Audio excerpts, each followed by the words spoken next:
The World Economic Forum's report, Global Risks 2011, finds that 3 clusters of risks are particularly important for stakeholders to understand and respond to in the coming decade. The second cluster we examine is the illegal economy nexus.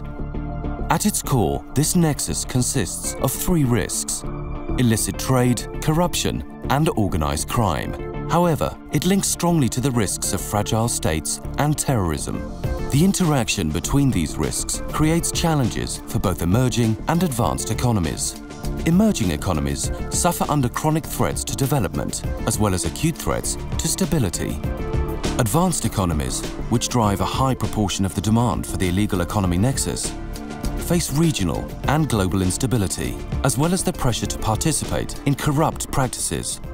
All countries face the threat of terrorism and geopolitical conflict as a result of this nexus. Responding to these risks is difficult, in part because the structures that enable illicit activities also benefit many people who would not consider themselves as engaging in criminal behavior. Secrecy jurisdictions allow individuals and corporations to avoid tax. Increasing transparency and reducing illicit trade would undoubtedly involve increased costs and lower profits for many businesses. However, 4 levers exist to address this nexus.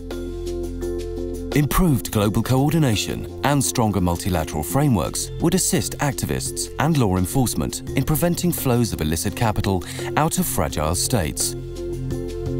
Increasing the transparency of international financial and trade flows, including harmonized global laws and better information exchange, would help highlight where corporations and individuals are engaging in illicit activity.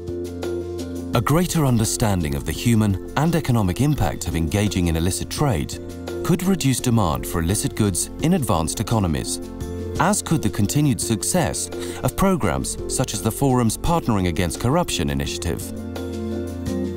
Finally, reducing economic disparity would lower the incentives related to the supply and consumption of the outputs of illicit trade, organized crime, and corruption. You can download Global Risks 2011, explore the underlying survey data, and see the Forum's other work in the area of risk response on our website.